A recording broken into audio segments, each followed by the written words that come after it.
Sementara itu, Saudara, Partai Demokrat kembali tegaskan tidak terlibat dalam polemik ijazah Jokowi. Pernyataan itu disampaikan Wakil Sekjen Partai Demokrat Afriansyah Nur usai temui Joko Widodo di kediamannya di Solo, Jawa Tengah. Kunjungan ini dilakukan tak berselang lama setelah Ketua Majelis Tinggi Demokrat Susilo Bambang Yudhoyono menyatakan dukungan untuk Presiden Prabowo. Siap, Bang Wamen. Wakil Menteri Ketenagakerjaan yang juga Wakil Sekjen Partai Demokrat Afriansyah Nur hari Minggu kemarin berkunjung ke kediaman Presiden ke-7 RI Joko Widodo di Solo, Jawa Tengah. Afriansyah menjelaskan, kunjungan ke rumah Jokowi dilakukan secara spontan. Ia mengaku tidak melapor ke Ketua Majelis Tinggi Demokrat yang juga Presiden ke-6 RI Susilo Bambang Yudhoyono. Afriansyah menyatakan pertemuannya dengan Jokowi membahas soal pemerintahan Prabowo Gibran, isu ketenagakerjaan, dan beberapa masalah lainnya. Afriansyah juga menegaskan soal sikap Demokrat yang tidak terlibat dalam polemik ijazah Jokowi. Ada pesan nggak untuk Pak Jokowi? Pak SBY, kebetulan saya tidak melapor dengan Pak SBY. Ini kan gosok. Saya tidak ada spontanitas saja, tidak ada niat untuk.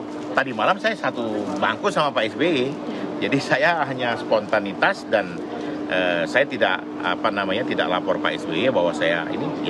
Jadi kalau soal ijazah itu ya saya tidak menyinggung sama sekali dan Pak Jokowi juga tidak menyinggung.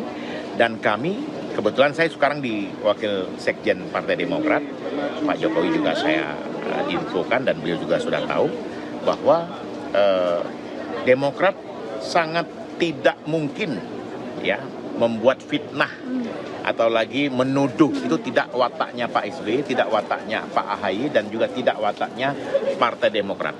Partai Demokrat ini partai kaum intelektual, kaum agamais. Jadi kaum yang betul-betul menjunjung tinggi cara berpolitik yang santun. Kunjungan Afriansyah dilakukan tidak berselang lama setelah Ketua Majelis Tinggi Demokrat dan juga Presiden ke-6 RI Susilo Bambang Yudhoyono menegaskan komitmennya untuk mendukung pemerintahan Presiden Prabowo Subianto. SBY menyebut keberhasilan pemerintahan akan membawa kebaikan bagi rakyat maupun masa depan Indonesia. Kepada saya mendukung Presiden Prabowo. Saya memberikan endorsement kepada Pak Prabowo, my classmate, pada pemilu tahun 2024 yang lalu. Saya bahkan ikut berkampanye for him. Mengapa? Dan saya tetap memberikan pandangan-pandangan yang jernih kepada beliau hingga saat ini karena kita ingin presiden kita sukses. Cita-cita beliau itu bisa dijalankan karena good for our people, good for Indonesia, good for our future.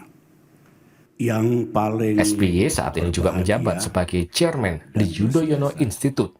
Lembaga ini sering menggelar forum dialog sebagai wadah tukar gagasan lintas sektor. Tim Liputan, Kompas TV.